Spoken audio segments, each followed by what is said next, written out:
Salut à tous, c'est Sophie. Bienvenue sur ma chaîne où je partage mes astuces pour une maison propre et bien organisée. Restez avec moi, on commence tout de suite. Les couteaux émoussés posent de graves problèmes dans la cuisine et dans les relations familiales. Qui peut rester calme lorsque l'inspiration culinaire repose sur des tentatives douloureuses de scier des légumes ou de briser du poulet cru? Les couteaux non aiguisés sont considérés à juste titre comme le signe de l'absence du maître dans la maison. Après tout, les hommes savent beaucoup mieux comment aiguiser un couteau. Les couteaux émoussés émiettent et écrasent les produits. En outre, selon les statistiques, ils sont le plus souvent à l'origine de blessures domestiques dans la cuisine. Nous avons décidé d'examiner en détail dans cet article s'il est possible d'éviter de tels problèmes, autrement dit comment aiguiser un couteau à la maison. Prenez l'aiguisage des couteaux au sérieux et soyez prudents. Principales caractéristiques des couteaux. Matériaux. La réponse à la question de savoir comment aiguiser correctement un couteau dépend principalement de la qualité du matériau à partir duquel la lame est fabriquée. Les lames en acier inoxydable estampé sont les plus faciles à produire et, par conséquent, les moins chers. Ces produits s'émoussent assez rapidement, s'aiguisent mal et donnent souvent aux produits une saveur métallique caractéristique. Couteau de cuisine universel en acier inoxydable. Les couteaux fabriqués en acier de qualité supérieure, acier inoxydable à haute teneur, en carbone, allié au carbone, multicouche, en poudre, en particulier les couteaux forgés, présentent une dureté, une résistance à l'usure, une résistance au choc et des propriétés anti-corrosion nettement supérieures à celles de leurs homologues estampés. Un chef qui possède son propre jeu de couteaux. Les professionnels n'aiment pas confier l'affûtage de leurs outils à quelqu'un d'autre et affûtent souvent leurs couteaux eux-mêmes. Les couteaux en titane se caractérisent par leur légèreté et leur flexibilité. À des températures normales, un film protecteur d'oxyde de titane se forme sur leurs lames, ce qui confère au métal une résistance supplémentaire à la corrosion, sauf sous l'effet d'un environnement alcalin. Chers lecteurs, abonnez-vous à notre Telegram, vous y trouverez des informations utiles sur l'entretien ménager et pas seulement. Accédez au canal. Il est important de savoir comment aiguiser un couteau fabriqué dans tel ou tel matériau. Sur la photo couteau avec lame en titane, les couteaux en céramique sont de plus en plus populaires, car ils conservent leur tranchant pendant longtemps et n'ont pratiquement pas besoin d'être aiguisés. La céramique est neutre vis-à-vis des substances contenues dans les produits alimentaires, elle ne laisse donc pas de goût ni de noircissement sur les coupes et n'est pas sujette à la corrosion. Pour savoir s'il est possible d'aiguiser un couteau en céramique, lisez la suite. Les couteaux en céramique peuvent être non seulement aiguisés, mais aussi très colorés. Objectif, forme des lames et des tranchants en fonction de leur utilisation dans le ménage. Les couteaux sont divisés en deux catégories. Les couteaux de table, qui sont utilisés pour servir la table, et les couteaux de cuisine, qui sont utilisés pour la préparation des repas. Parmi les couteaux de cuisine, on trouve généralement un ou deux couteaux à découper universels, ainsi que plusieurs outils destinés à des usages particuliers, par exemple pour le pain, un long couteau avec une lame droite et lisse et un bord dentelé, ondulé. Pour éplucher les légumes, un couteau à lame courte, droite ou concave, avec une extrémité tranchante.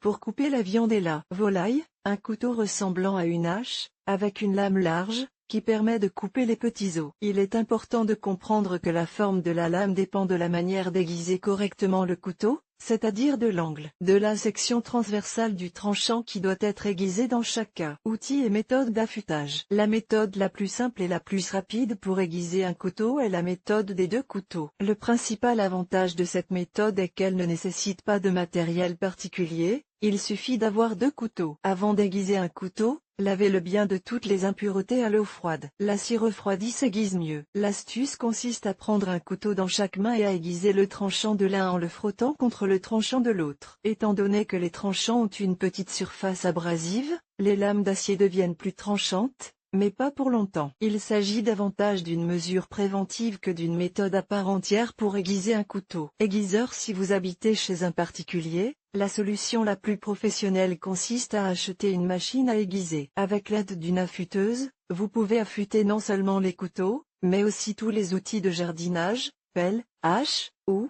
etc. Toutes les étapes de l'affûtage sont réalisées rapidement et efficacement sur la machine. Élimination des irrégularités, rétablissement de l'angle du tranchant, dressage et affûtage des lames. Barre la plus courante dans la vie de tous les jours reste la pierre à aiguiser. Pour aiguiser correctement un couteau, Il faut obtenir le bon angle sans enlever l'excédent d'acier et obtenir le tranchant nécessaire. Il est important de déterminer l'inclinaison optimale de la lame par rapport à la barre. Elle est calculée comme la moitié de l'angle de descente de la lame. Autrement dit, si le tranchant en coupe transversale forme un angle de 45 degrés, le couteau doit être placé sur la barre avec une inclinaison de 20 à. Les couteaux pour travaux fins sont aiguisés aux angles les plus aigus, de 10 à 20 degrés, les couteaux de chef de différents profils, de 20 à 25 degrés. Pour comprendre comment aiguiser un couteau sur une barre, il est recommandé de ne pas prendre d'abord le couteau le plus cher et de la plus haute qualité, mais de s'exercer sur un couteau plus simple. Pour une meilleure glisse, la barre est mouillée avec de l'eau, vous pouvez l'essuyer avec une éponge contenant du détergent. La force de pression ne doit pas être trop importante, il est plus correct de contrôler l'effort lors du traitement des deux côtés de la lame, afin qu'ils soient identiques. Les mouvements s'effectuent alternativement en arc de cercle,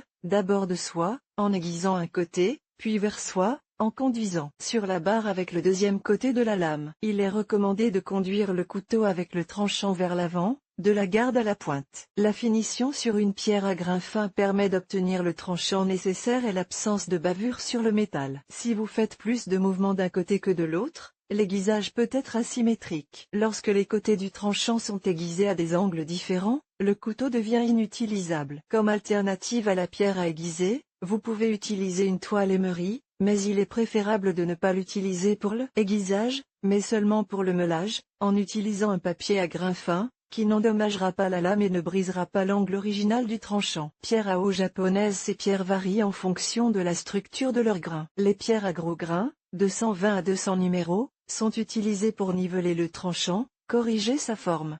Les pierres à grains moyens rétablissent l'angle souhaité du tranchant. La pierre la plus adaptée à l'affûtage d'un couteau de cuisine est une pierre de 1000 grains. Elle permet d'obtenir un tranchant suffisant. Les pierres de polissage, de 1500 à 3000, permettent d'obtenir un tranchant de rasoir. L'aiguisage se fait de la manière suivante. Les pierres sont d'abord trempées dans l'eau pendant 15 à 20 minutes. C'est pourquoi elles sont appelées eaux. Puis la lame est pressée à un angle tel que le plan de descente est en contact étroit avec la pierre, et l'on aiguise d'abord un côté jusqu'à ce que le tranchant du côté opposé soit formé. Ensuite, on retourne la lame et on redresse ce bord. La pierre est également humidifiée avec de l'eau pendant le processus, et la lame est soigneusement rincée lors du changement de granulométrie. Aiguiseurs. Les aiguiseurs de couteau prêts à l'emploi sont des appareils très pratiques. L'affûtage s'effectue à l'aide de disques métalliques encastrés dans un boîtier en plastique. Souvent, en plus des fentes principales pour l'affûtage des outils, il y a une autre fente avec des surfaces en céramique ou d'autres surfaces de meulage pour la finition. Le principal avantage des aiguiseurs compacts est qu'ils fournissent et règlent l'angle d'affûtage le plus approprié pour les couteaux de cuisine, dit ça. Pour corriger le tranchant et éliminer les petits défauts, le couteau est déplacé plusieurs fois de haut en bas le long de la fente. Sans le retirer de l'aiguiseur, suivez les instructions de votre aiguiseur. Musat.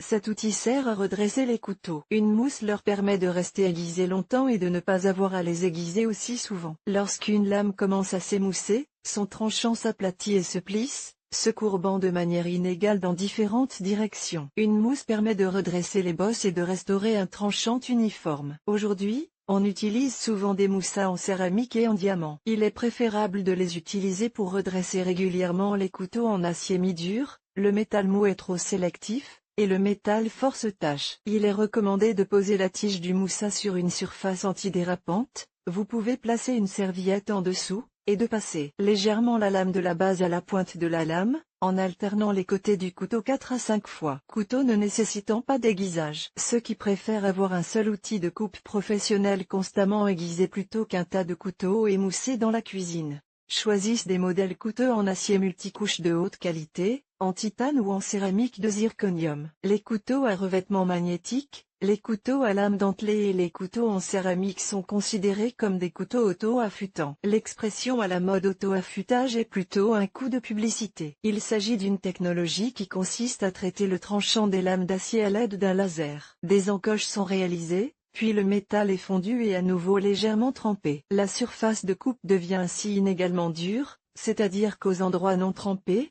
il y a des stabilisateurs et aux endroits trempés, il y a des dents. Au fur et à mesure de l'utilisation des couteaux, les rebords métalliques s'agrandissent et les dents deviennent plus tranchantes. De tels couteaux ne peuvent être altérés que par l'aiguisage, car ils perdent tout simplement leur propriété. Il en va de même pour les couteaux revêtus d'un alliage magnétique. La couche extérieure conserve son tranchant pendant longtemps, et toute tentative d'aiguiser le couteau le déformera et l'ébréchera. Les couteaux en céramique sont un autre type de couteau considéré comme auto-affûtant. Ils restent aiguisés très longtemps, mais leurs lames sont trop solides et manquent de flexibilité. Ces couteaux ne sont pas émoussés, mais se cassent et perdent leur qualité de coupe à cause des éraflures sur le tranchant, qui apparaissent lors d'une manipulation négligente. Par conséquent, si vous vous demandez comment aiguiser un couteau en céramique, il est préférable de ne pas le faire vous-même. La présence d'oxyde de zirconium dans un couteau en céramique augmente légèrement sa flexibilité et sa résistance à la casse. Il n'est possible de redresser un couteau en céramique qu'avec des outils et des matériaux plus durs que la céramique elle-même, comme une meule diamantée. Les fabricants d'outils en céramique de zirconium recommandent un affûtage 1 à 2 fois par an et proposent ces services dans leur centre de service, mais tout le monde n'a pas les moyens de se les offrir. À la maison,